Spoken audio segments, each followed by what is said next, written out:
this is an iHeart podcast. Guaranteed human. With no fees or minimums on checking accounts, it's no wonder the Capital One bank guy is so passionate about banking with Capital One. If he were here, he wouldn't just tell you about no fees or minimums. He'd also talk about how most Capital One cafes are open 7 days a week to assist with your banking needs. Yep, even on weekends. It's pretty much all he talks about, in a good way. What's in your wallet? Terms apply. See CapitalOne.com/bank. Capital One, N.A., member FDIC. Tax season has arrived, and doing taxes without the right help can feel overwhelming. Intuit TurboTax is here now to guide you through it with confidence. Match with a TurboTax full-service expert who handles everything for you from start to finish. Your dedicated expert checks every single deduction and credit to help you get the best possible outcome so you can feel confident you're getting every dollar you deserve. And the best part? You'll see real-time updates on your expert's progress right on your phone while you live your life. Plus, you get unlimited expert help at no extra cost, even on nights and weekends during tax season. Visit TurboTax.com. Only available with TurboTax full-service experts. Real-time updates only on iOS mobile app. Brought to you by the reinvented 2012 Camry. It's ready. Are you? Welcome to Stuff You Should Know from HowStuffWorks.com. This episode of Stuff You Should Know is brought to you by GoToMeeting. We all have to meet, but the average cost of a single business trip is $1,000. With just one click, you can save time and money and have your meetings online with affordable and easy-to-use GoToMeeting. Use GoToMeeting for sales presentations, product demos, training sessions, collaborating on documents, and more. And at $49 per month for unlimited meetings, it saves time, money, and travel. Try GoToMeeting free for 30 days. Visit gotomeeting.com/stuff. That's gotomeeting.com/stuff. Hey, and welcome to the podcast. I'm Josh Clark. With me, as always, is Charles W. Chuck Bryant. You know us as Chuck and Josh. We debated this. It's Josh and Chuck. It's Chuck and Josh now. Dude, it's not. What do you mean now? Well, it was Josh and Chuck, and then it became Chuck and Josh. I'm sure in the future it'll just keep rotating. It's like the wheel of time, right? Josh and Chuck has a ring that I enjoy. How about Chosh or Chuck? And Matt. Yeah, with special guest producer Matt. Jerry's not here to spank us when we err. No, which means we can get away with a lot of stuff. Right. Although, I think we're self-regulating these days. Yeah, we're doing pretty well. Yeah, I agree wholeheartedly. Chuck. Yes. You want to get into it? Sure. You remember the earthquake in May of 2008? In China? Sichuan province? Yeah. Yeah. It killed like 80,000 people, I think, right? Awful. A 7.9. Yes. In the old Richter scale. Right. Is that how we pronounce it? No. I thought you spoke German.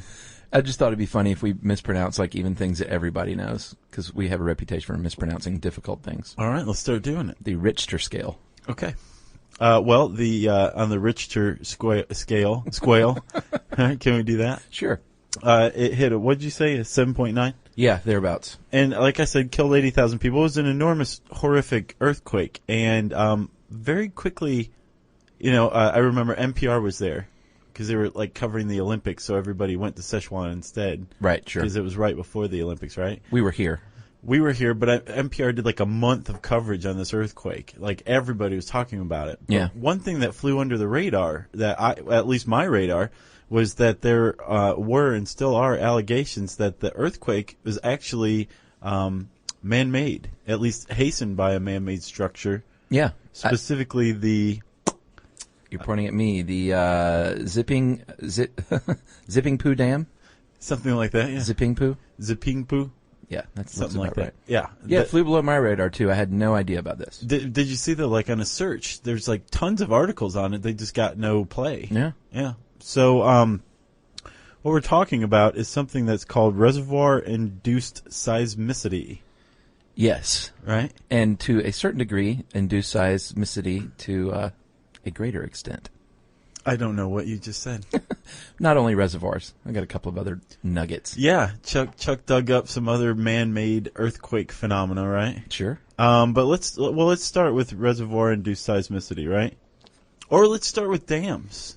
How about that? Well, that's a good place to start. Or should we start with earthquakes? Actually, if you want to know about earthquakes, go listen to our How Earthquakes Work podcast, which is pretty good. Did we do that? Yeah. God, I'm getting old. I know. days are just kind of melting together. I was honestly thinking we should do one on earthquakes. Yeah, we already did. Okay. Remember the S waves? Oh, yeah, sure. All right, so we'll talk about dams instead. These things are, dams are getting bigger and bigger as our engineering prowess, is not ours but humanity's, is getting better and better. And our needs are growing.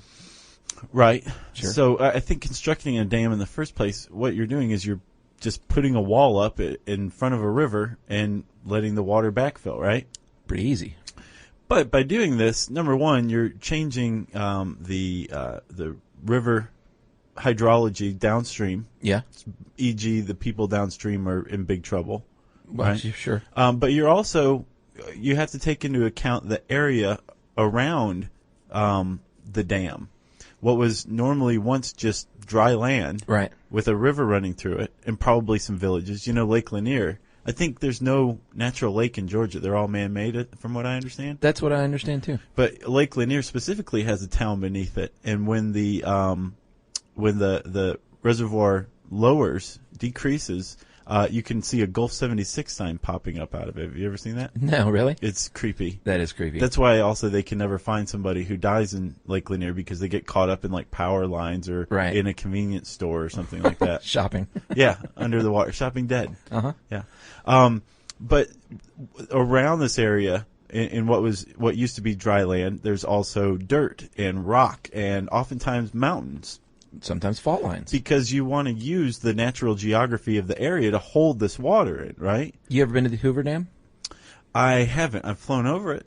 Does that count? Well, sure. I got a good gander of it at like 10,000 feet. Yeah, if you ever go, a lot of people drive over the Hoover Dam or they stand on the edge of the Hoover Dam like Bob Mould suggests. But I suggest that if you're there, take the time to pay the dough. It's like, I don't know how much it is, $10, and go down and take the tour. Wow. That's my only tip of the day. I've seen it on the TV. It's really cool looking. Yeah. And you can stand there and marvel at it, but when you get down in the guts of it is when you're really like, whoa. Yeah. It's a marvel of engineering. Absolutely. Right. And like I said, it utilizes the surrounding geography to hold the water, right? Mm-hmm. But when you do this, you're applying a lot of water that didn't used to be there to the surrounding, say, mountains, right? Yeah. And all of a sudden, you have something that we call landslides, right? Yes, and that's what's usually you think of. You don't think of earthquakes when you think of that kind of activity. You think of landslides. Right. You want to tell them about the Italian landslide because you love to do the accents? Yeah. But do it in a really somber tone. Well, I'm not going to do it in an Italian accent. But it is one of the deadliest in history, and it was in northern Italy in 1963, and it killed 2,500 people. An entire village was wiped out when 400 million cubic yards of mountain rock fell into the reservoir. I'm not going to pronounce that. The Viant Dam? Yeah, it looks French. Yeah, well, it's in the Alps, so it's close to France. Yeah, and it basically created a tidal wave 856 feet tall. Right, so this 400 million cubic yards of rock goes into the reservoir, displaces all that water, and yeah, the wave I read, this wave that was generated by it crested over the top of the dam. Yeah, the dam was 856, so it was higher than that. It was 28. It was equal to a 28-story building. Wow. Imagine that on top of the dam, and it just came down, crazy, and washed villages away. You're just sitting there in Italy in '63, enjoying your grappa, yeah, having a good time. Not for long, no. But apparently, it took a full 2 minutes to get down there to wipe out the village. How long? 2 minutes. Wow, from what I read. That's like the thing the mudslide in Guatemala. No warning.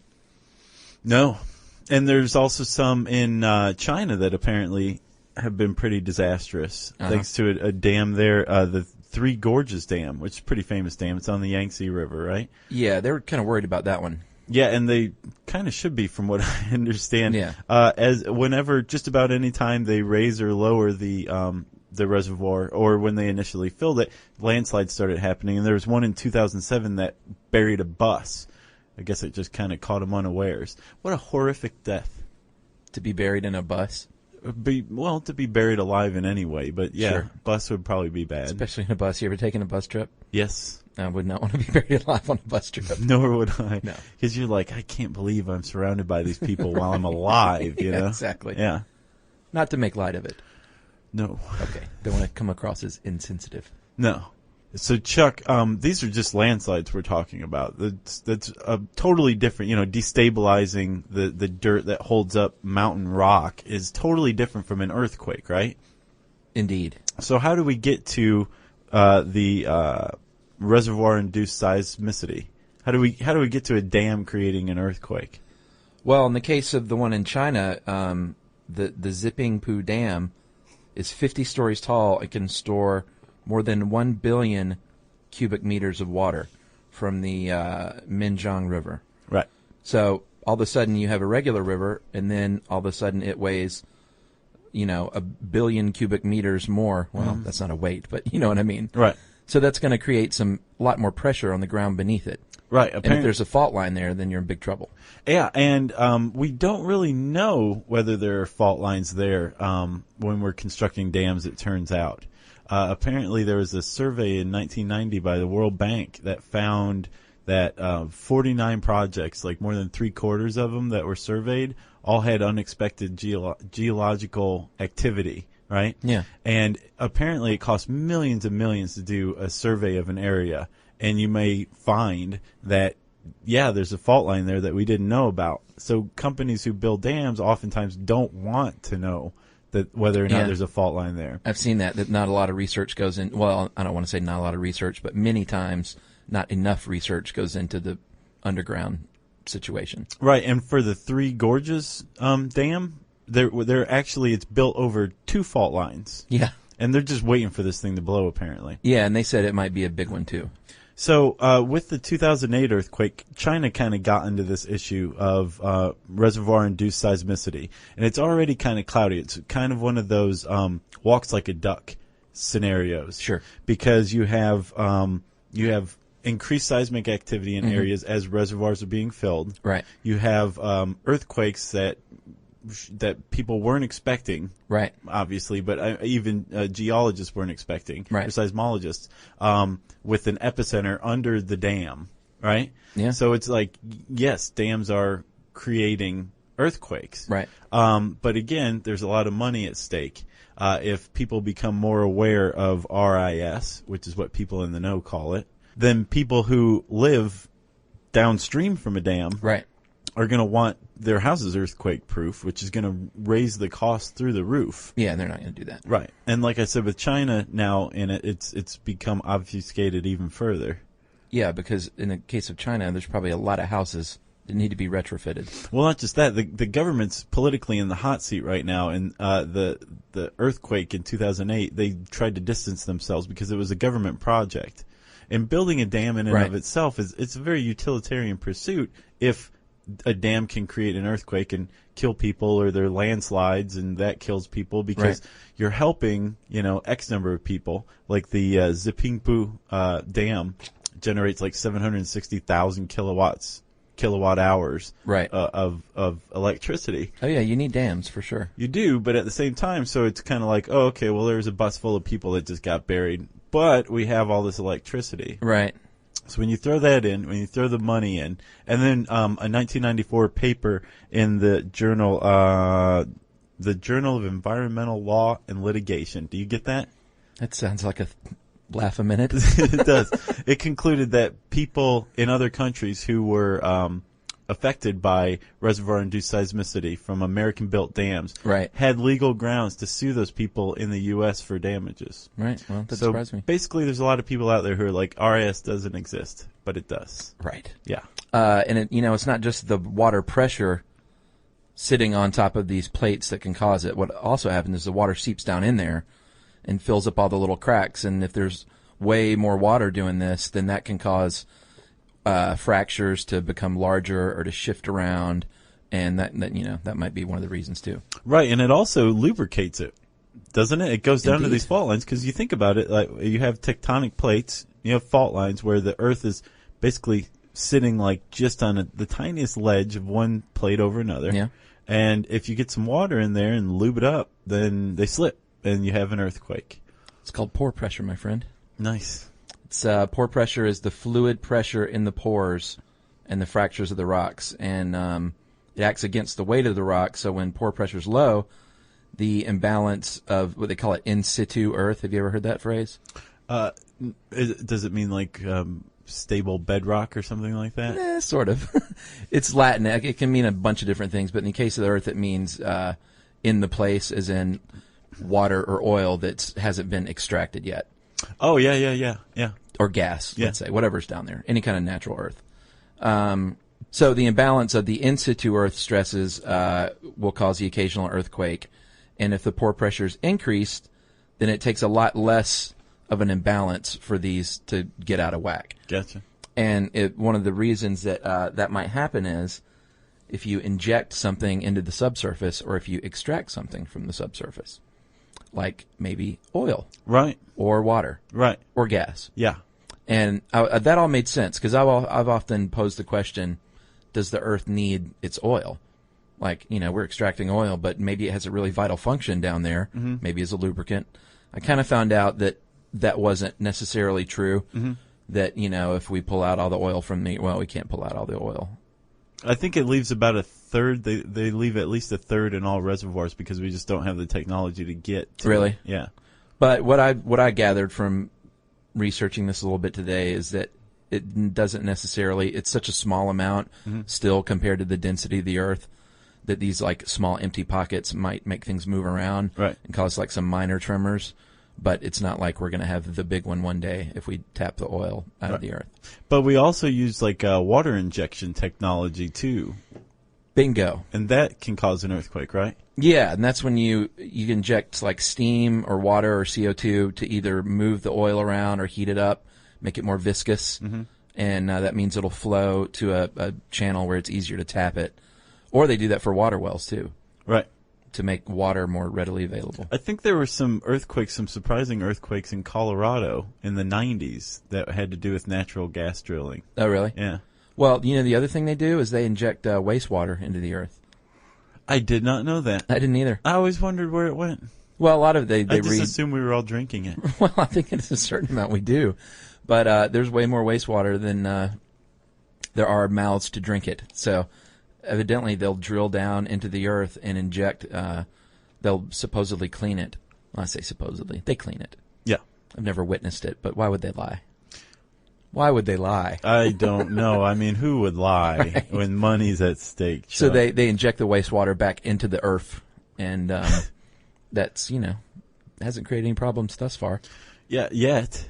Who knows?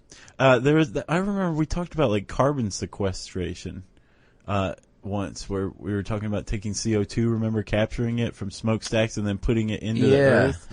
And we were wondering, like, what effect is that going to have? Who knows? Probably. Well, we'll all find out one day when we do hit the big one. Right. From removing oil and then injecting like carbon, CO2 into the Earth. Right. We'll find out what happens. So many of these studies are all like, oh no, it's not doing anything. But like, I'm of the belief that holding a cell phone up to your brain is going to cause some damage. And others saying, no, it doesn't. But we haven't studied anyone who's done it for 30 years every day. Right. Yeah. That's a good point. And then iPhone's like a little computer, I know. It's like. I think we're going to see some fallout from that in about 25, 30 years, brother. Conger over at Stuff Mom Never Told You wrote an article on cell phones making you sterile. Oh, keep it in your pocket? Yeah. Next to the boys? Yeah. Don't want to do that. Eee. So, Chuck, one more thing. We should say very specifically that even though it seems like there is a consensus that RIS does exist, right? Yes. And there's a lot of people who want to downplay it. Sure. Like the Chinese pointed out that prior to this earthquake that in Sichuan in 2008, the biggest RIS-linked earthquake happened in 1967 in India, and it was like 6.5. Right. And they point that was the biggest ever that was induced by a dam. Right, right. So we're not entirely certain how big these things can be, or how much dams can contribute. But again, we don't really know what we're doing building dams either, do we? Right. Right. Mining, too, that can cause them. And I also read that building construction, like that tower in Taipei, that caused some minor earthquakes because it was so big. That's got to put hair on your chest if you're the project manager of a project that causes earthquakes. Sure. Yeah. Press on. And we should also point out, lastly, dams can't create earthquakes all by themselves. There have to Yeah, be true. a bunch of factors present. Like, it has to be built on a fault line. Right. It has to be huge. The dam, I think, has to be at least 100 meters high Right. to create earthquakes that really register. But pretty That's a good much point. anytime you build a dam, like around a fault line, seismic activity increases as you fill it up. So, It's going to happen. yeah. We're not anti-dam. We should point that out. We No. love dams. Yeah. I guess that's it, right? I think so. I don't have anything else. All right. Well, if you want to read a little more about this and see some gripping pictures, you can type in humans and earthquakes. I think that'll probably bring this article up, right? Probably so. This episode of Stuff You Should Know is brought to you by GoToMeeting, the affordable way to meet with clients and colleagues. For your free 30-day trial, visit gotomeeting.com/stuff. And this is a short one, Chuck, wasn't it? Yeah, I have some stuff to inject here at the end into our subsurface. We have some announcements about New York, right? And T-shirts. Yeah, New York. You know, we're going to New York. We're going to, throw our hat and do a little twirl in the middle of Times Square because we made it after all.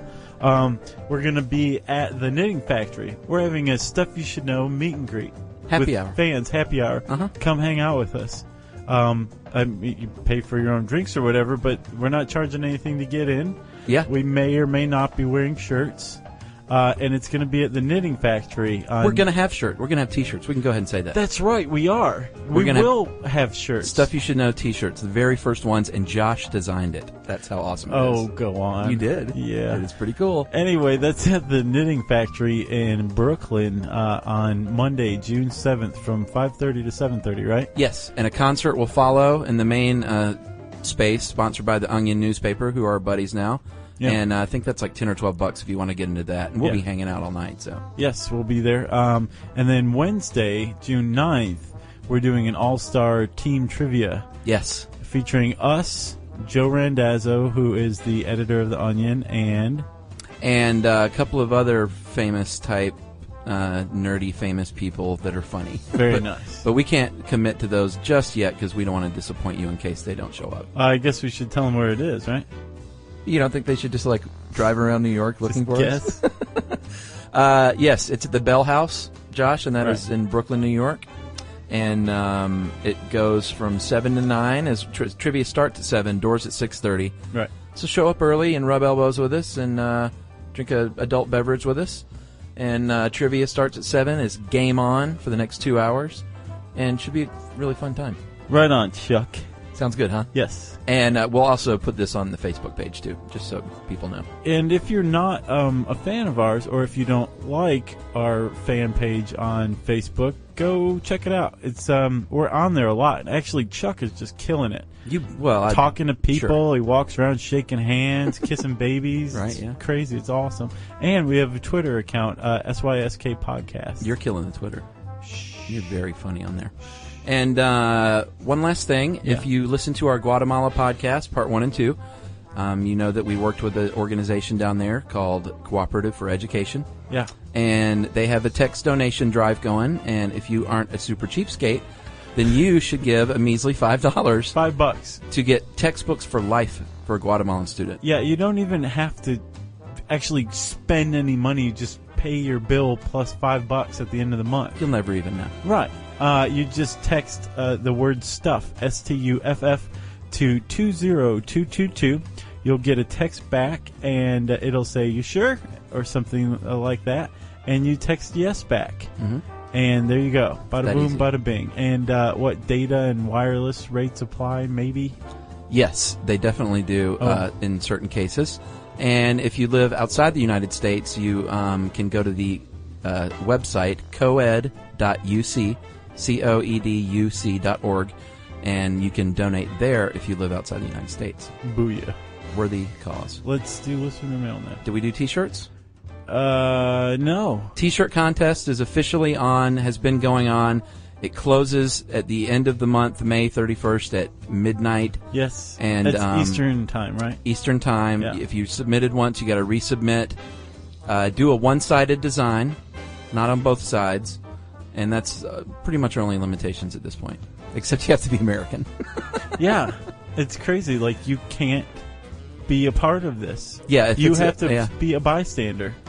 An innocent bystander, right. We hope. But, a bystander if you're not American. This is an American Stuff You Should Know t-shirt throwdown. Yes, and we would love for it to be everybody, but it's the laws of the earth is what I've been saying, and I can't win a contest in Africa, so... Well, Chuck's going to night school right now to study international law. So once he gets his master's, we will be holding contests elsewhere, right? Indeed. If you want to send us a listener mail, you just shoot it in an email to stuffpodcast@howstuffworks.com. For more on this and thousands of other topics, visit howstuffworks.com. Want more How Stuff Works? Check out our blogs on the howstuffworks.com homepage. Brought to you by the reinvented 2012 Camry. It's ready. Are you? The NFL playoffs are here, and Wild Card Weekend, powered by Verizon, is in full swing. Man, it all comes down to this. The stakes are high, hopes are higher, and everything is on the line. My goodness! It's win or go home, and every moment counts on the road to Super Bowl 60. It's a touchdown! Wild Card Weekend, powered by Verizon. Through Monday. Visit watch.nfl.com for the full schedule. Pro drivers live for race day, but for small business owners, every day is race day. That's why going pro with Lenovo Pro matters. One-on-one advice, IT solutions, and customized hardware powered by Intel Core Ultra processors keep your business on the right track. Business goes pro with Lenovo Pro. Sign up for free at lenovo.com/pro. Lenovo. This is an iHeart podcast. Guaranteed human.